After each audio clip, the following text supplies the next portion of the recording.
ओम शांति 18/6/2024 प्रातः मुरली। ओम शांति। बाप दादा मधुबन।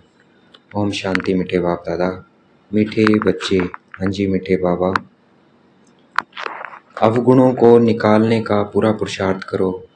जिस जिस गुण की कमी है उसका पोता मेल रखो। गुणों का दान करो तो गुणवान बन जाएंगे। प्रश्न है, गुणवान बनने के लिए कौन सी पहली पहली श्रीमत मिली हुई है? उत्तर, मीठे बच्चे, गुणवान बनना है तो किसी की भी देह को मत देखो, अपने को आत्मा समझो, एक बाप से सुनो, एक बाप को देखो। मनुष्य मत को नहीं देखो। देह अभिमान के वश ऐसी कोई एक्टिविटी न हो जिससे बाप का व ब्राह्मण कुल का नाम बदनाम हो। उल्टी चलन वाले गुणवान नहीं बन सकते हैं, उन्हें कुल कलंकित कहा जाता है। ओम शांति। बाप दादा के हाथ में मोतियों के फूल थे। बाबा साक्षात्कार कराते हैं ऐसे खुशबूदार फूल बनने का है। बच्चे जानते हैं हम फूल बने थे जरूर। गुलाब के फूल, मोतिये के फूल भी बने थे, अथवा हीरे भी बने थे, अब फिर बन रहे हैं। यह है सच्चे, आगे तो थे झूठे।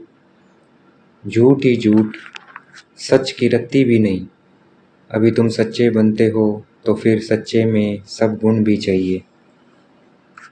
जितने जिसमें गुण हैं उतना औरों को भी दान दे आप समान बना सकते हैं। इसलिए बाप बच्चों को कहते रहते हैं, बच्चे पोता मेल रखो अपने गुणों का। हमारे में कोई अवगुण तो नहीं है, पोता मेल रखना है, हम चेक करना हमारे में कोई अवगुण तो नहीं है। दैवी गुणों में क्या कमी है? रात को रोज अपना पोता मेल निकालो। दुनिया के मनुष्य की तो बात ही अलग है। तुम अभी मनुष्य तो नहीं हो ना, तुम हो ब्राह्मण। भल मनुष्य तो सब मनुष्य ही है, परंतु हर एक के गुणों में चलन में फर्क पड़ता है। माया के राज्य में भी कोई कोई मनुष्य बहुत अच्छे गुणवान होते हैं, परंतु बाप को नहीं जानते, बड़े रिलीजियस माइंडेड नरम दिल होते हैं। दुनिया में तो मनुष्य के गुणों की वैरायटी है, और जब देवता बनते हैं तो दैवी गुण तो सब में है, बाकी पढ़ाई के कारण मर्तबे कम हो पड़ते हैं। एक तो पढ़ना है, दूसरा अवगुणों को निकालना है। यह तो बच्चे जानते हैं, हम सारी दुनिया से न्यारे हैं। यहाँ यह जैसे एक ही ब्राह्मण कुल बैठा हुआ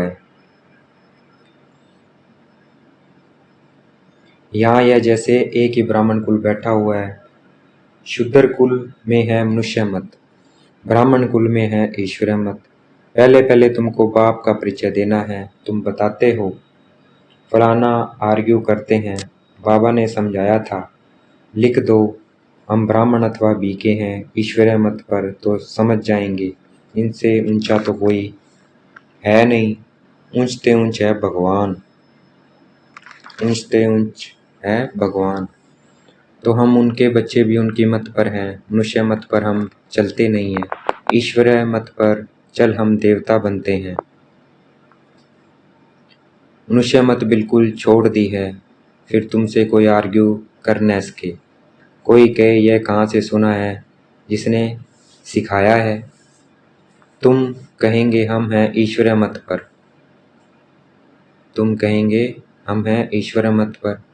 प्रेरणा की बात नहीं है। बेहद का बाप ईश्वर से हम समझे हुए हैं। बोलो भक्ति मार्ग के शास्त्र मत पर तो हम बहुत समय चले, अब हमको मिली है ईश्वरीय मत। तुम बच्चों को बाप की ही महिमा करनी है। पहले पहले बुद्धि में बिठाना है, हम ईश्वर मत पर हैं, मनुष्य मत पर हम चलते नहीं है, सुनते नहीं है। ईश्वर ने कहा है, hear no evil, see no evil, talk no evil, do no evil, think no evil. मनुष्य मत, ये क्या है? सब मनुष्य मत है। आत्मा को देखो, शरीर को नहीं देखो। यह तो पतित शरीर है, इनको क्या देखने का है? इन आंखों से यह नहीं देखो। यह शरीर तो पतित का पतित ही है। यहाँ के यह शरीर तो सुधरने नहीं है, और ही पुराने होने हैं। दिन प्रतिदिन सुधरती है आत्मा। आत्मा ही अविनाशी है। इसलिए बाप कहते हैं, see no evil, talk no evil, do no evil, think no evil. शरीर को भी नहीं देखना है। देह सही, देह के जो भी संबंध है उनको भूल जाना है। आत्मा को देखो, एक परमात्मा बाप से सुनो, इसमें ही मेहनत है। तुम फील करते हो यह बड़ी सब्जेक्ट है। जो होशियार होंगे उनको पद भी इतना उच्च मिलेगा। सेकंड में जीवन मुक्ति मिल सकती है, परंतु अगर पूरा पुरुषार्थ नहीं किया तो फिर सजाएं भी बहुत खानी पड़ेगी। तुम बच्चे अंधों की लाठी बनते हो बाप का परिचय देने के लिए। आत्मा को देखा नहीं जाता है, जाना जाता है। आत्मा कितनी छोटी है। इस आकाश तत्व में देखो, मनुष्य कितनी जगह लेते हैं। मनुष्य तो आते जाते रहते हैं ना, आत्मा कहाँ आती जाती है क्या? आत्मा की कितनी छोटी सी जगह होगी, विचार की बात है। आत्माओं का झुंड होगा। शरीर के भेंट में आत्मा कितनी छोटी है, वह कितनी थोड़ी जगह लेगी। तुमको तो रहने के लिए बहुत जगह चाहिए। अभी तुम बच्चे विशाल बुद्धि बने हो, बाप नई बातें समझाते हैं। बाप नई बातें समझाते हैं नई दुनिया के लिए, और फिर बताने वाला भी नया है। मनुष्य तो सबसे रहम मांगते रहते हैं। अपने में ताकत नहीं है जो अपने पर रहम करे। तुमको ताकत मिलती है, तुमने बाप से वर्षा लिया है, और कोई को रहम दिल नहीं कहा जाता है। मनुष्य को कभी देवता नहीं कह सकते हैं। रहम दिल एक ही बाप है जो मनुष्य को देवता बनाते हैं। इसलिए कहते हैं, परम पिता परमात्मा की महिमा परम अपार है, उसका पारावार नहीं है। अभी तुम जानते हो उनके रहम का पारावार नहीं है। बाबा जो नई दुनिया बनाते हैं उसमें सब कुछ नया होता है। मनुष्य पशु पक्षी सब सतो प्रधान होते हैं। बाप ने समझाया है, तुम उच्च बनते हो, तुम ऊंच बनते हो तो तुम्हारा फर्नीचर भी ऐसा ऊंच ऊंच गाया हुआ है। जैसी हमारी स्थिति होगी वैसे हम स्वर्ग में जाएंगे, और स्वर्ग क्या, सबसे ऊंच ऊंच सब कुछ वहाँ सोने का होगा। फर्नीचर सब बढ़िया होंगे। बाप को भी कहते हैं ऊंचे ते ऊंचा, जिससे विश्व की बादशाही मिलती है। बाप साफ कहते हैं, हम हथेली पर बहिश्त ले आता हूँ। वो लोग हथेली से केसर आदि निकालते हैं, यहाँ तो पढ़ाई की बात है। यह है सच्ची पढ़ाई। तुम समझते हो हम पढ़ रहे हैं, पाठशाला में आए हैं। पाठशालाएं तुम बहुत खोलो तो तुम्हारी एक्टिविटी को देखें। कोई फिर उल्टी चलन चलते हैं ना, तो नाम बदनाम करते हैं। देह अभिमान वाले की एक्टिविटी अलग होगी। देखेंगे ऐसी एक्टिविटी है तो फिर जैसे सब पर कलंक लग जाता है। समझते हैं इनकी एक्टिविटी में तो कोई फ़र्क नहीं है, तो गोया बाप की निंदा कराई ना। टाइम लगता है, सारा दोष उस पर आ जाता है। मैनर्स बहुत अच्छे चाहिए। तुम्हारे करैक्टर्स बदलने में कितना टाइम लगता है। तुम समझते हो कोई कोई के करैक्टर बहुत अच्छे फर्स्ट क्लास होते हैं, वे दिखाई भी पड़ेंगे।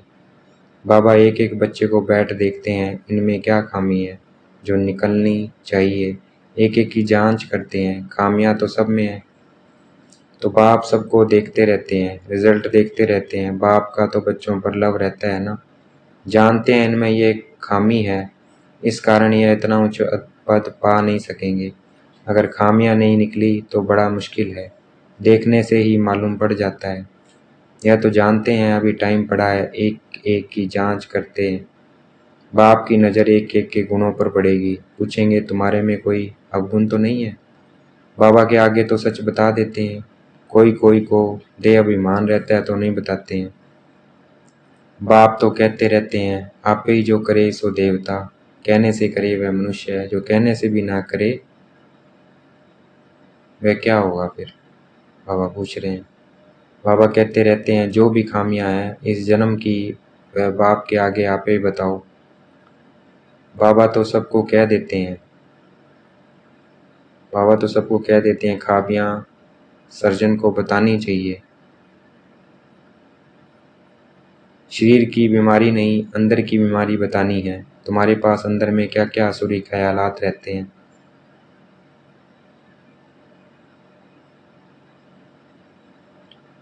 क्या क्या आसुरी ख्यालात रहते हैं, तो इस पर बाबा समझाएंगे। इस हालात में तुम इतना उच्च पद नहीं पा सकेंगे जब तक अवगुण निकले। अवगुण बहुत निंदा कराते हैं। मनुष्य को वहम पड़ता है भगवान इनको पढ़ाते हैं। भगवान तो नाम रूप से न्यारा है, सर्वव्यापी है, वे कैसे इनको पढ़ाएंगे। इनकी चलन कैसी है यह तो बाप जानते हैं। तुम्हारे गुण कैसे फर्स्ट क्लास होने चाहिए। अवगुण छिपा देंगे तो कोई को इतना तीर नहीं लगेगा। इसलिए जितना हो सके अपने में अवगुण जो हैं उनको निकालते जाओ। नोट करो हमारे में यह खामी है तो दिल अंदर में खाएगी। घाटा पड़ता है तो दिल खाती है। व्यापारी लोग अपना खाता रोज निकालते हैं। आज कितना फायदा हुआ रोज का खाता देखते हैं। ये बाप भी कहते हैं, रोज अपनी चाल देखो, नहीं तो अपना नुकसान कर देंगे, बाप की इज्जत गवा देंगे। गुरु की निंदा कराने वाले ठोर ना पावे, अर्थात ऊंची पोजीशन नहीं पा सकते। देह अभिमानी ठोर नहीं पा सकते हैं जो बॉडी कॉन्शियस में रहते हैं। देही अभिमानी जो सोल कॉन्शियस में रहते हैं, देही अभिमानी अच्छी ठोर पाएंगे। तो देखना मैं आत्मा सुन रही हूँ। देही अभिमानी बनने के लिए ही सब पुरुषार्थ करते हैं। दिन प्रतिदिन सुधरते जाते हैं। देह अभिमान से जो कर्तव्य होते हैं उनको काटते रहना है। देह अभिमान से पाप जरूर होता है, इसलिए देही अभिमानी बनते रहो। यह तो समझ सकते हो जन्मते ही राजा कोई होता नहीं है। देही अभिमानी बनने में टाइम तो लगता है ना, यह भी तुम समझते हो। अभी हमको वापस जाना है। बाबा के पास बच्चे आते हैं, कोई 6 मास बाद आते हैं, कोई 8 मास बाद आते हैं। तो बाबा देखते हैं इतने समय में क्या उन्नति हुई है। दिन प्रतिदिन कुछ सुधरते रहते हैं या कुछ दाल में काला है। कोई चलते चलते पढ़ाई छोड़ देते हैं। बाबा कहते हैं, ये क्या भगवान तुमको पढ़ाते हैं, भगवान भगवती बनाने। बाबा कहते हैं, ये क्या भगवान तुमको पढ़ाते हैं, भगवान भगवती बनाने, ऐसी पढ़ाई तुम छोड़ देते हो। अरे वर्ड गॉड फादर पढ़ाते हैं, इसमें एब्सेंट माया कितनी प्रबल है। वर्ड गॉड फादर पढ़ाते हैं, इसमें एब्सेंट माया कितनी प्रबल है। फर्स्ट क्लास पढ़ाई से तुम्हारा मुख मोड़ देती है। बहुत हैं जो चलते रहते हैं फिर पढ़ाई को लात मार देते हैं। यह तो तुम समझते हो। अब हमारा मुंह है स्वर्ग की तरफ, लात है नरक की तरफ। तुम हो संगम योगी ब्राह्मण, यह पुरानी रावण की दुनिया है। हम क्या शांति धाम सुखधाम तरफ जाएंगे। बच्चों को यही याद रखना पड़े, टाइम बहुत कम है, कल भी शरीर छूट सकता है। बाप की याद नहीं होगी तो फिर अंतकाल बाप की याद नहीं होगी तो फिर अंतकाल में बाबा याद नहीं आएगा। बाप समझाते तो बहुत हैं, यह सब गुप्त बातें हैं, नॉलेज भी गुप्त है। यह भी जानते हैं कल पहले जिसने जितना पुरुषार्थ किया है वही कर रहे हैं। ड्रामा अनुसार बाप भी कल पहले माफिक समझाते रहते हैं, इसमें फर्क नहीं पड़ सकता है। बाप को याद करते रहो तो तुम्हारे विक्रम विनाश होते जाएं, सजा नहीं खानी पड़ेगी। बाप के सामने सजाएं बैठ खाएंगे तो बाप क्या कहेंगे। तुमने साक्षात्कार भी किए हैं, उस समय माफ नहीं कर सकते। इन द्वारा बाप पढ़ाते हैं तो इनका ही साक्षात्कार होगा। इन द्वारा वहाँ भी समझाते रहेंगे, तुमने यह किया। फिर उस समय बहुत रोएंगे, चिल्लाएंगे, अफसोस भी करेंगे। बिगड़ साक्षात्कार सजा दे न सकें। कहेंगे तुमको इतना पढ़ाते थे फिर ऐसे से काम किए। तुम भी समझते हो रावण की मत पर हमने कितने पाप किए हैं। पूज्य से पुजारी बन पड़े हैं। बाप को सर्वव्यापी कहते आए हैं। यह तो पहले नंबर की इंसल्ट है। इसका हिसाब किताब भी बहुत है। बाप उलाना देते हैं। तुमने अपने को कैसे चमाट मारी है। भारतवासी ही कितना गिरे हैं। बाप आकर समझाते हैं। अभी तुमको कितनी समझ मिली है 100 भी नंबरवार समझते हैं ड्रामा अनुसार। आगे भी ऐसे ही इस समय तक के क्लास की यह रिजल्ट थी। बाप बताएंगे तो सही ना। तो बच्चे अपनी उन्नति करते रहें। माया ऐसी है जो देही अभिमानी रहने नहीं देती है। भाई मैं आत्मा ये कर्म कर रही हूँ, इस स्थिति में स्मृति में रहने नहीं देती है। मैं आत्मा बोल रही हूँ, मैं आत्मा सुन रही हूँ। तो माया ऐसी जो देही अभिमानी रहने नहीं देती है, यह बड़ी सब्जेक्ट है। अपने को आत्मा समझ बाप को याद करो तो पाप भस्म हो जाएंगे। अच्छा देखेंगे बाप दादा हमें याद प्यार दे रहे हैं। मीठे मीठे सिकलते बच्चों प्रति माता पिता बाप दादा का याद प्यार और गुड मॉर्निंग। रूहानी बाप की रूहानी बच्चों को नमस्ते। हमें भी याद प्यार देनी है। हम रूहानी बच्चों की रूहानी बाप दादा को दिल व जान शिकवा प्रेम से बेहद का याद प्यार और नमस्ते। धारणा के लिए मुख्य सार। देह अभिमान में आने से पाप जरूर होते हैं। देह अभिमानी को ठोर नहीं मिल सकते, इसलिए देही अभिमानी बनने का पूरा पुरुषार्थ करना है। कोई भी कर्म बाप की निंदा कराने वाला न हो। दूसरा पॉइंट, अंदर की बीमारियां बाप को सच सच बतानी है। अवगुण छुपाने नहीं है। अपनी जांच करनी है कि मेरे में क्या क्या अवगुण है। पढ़ाई से स्वयं को गुणवान बनाना है। देखेंगे बाप दादा ने मस्तक पे हाथ रखा हुआ वरदान दे रहे हैं। अध की रॉयल इच्छाओं से मुक्त रह, सेवा करने वाले निस्वार्थ सेवाधारी भव। अध की रॉयल इच्छाओं से मुक्त रह, सेवा करने वाले निस्वार्थ सेवाधारी भव। व्याख्या है वरदान की।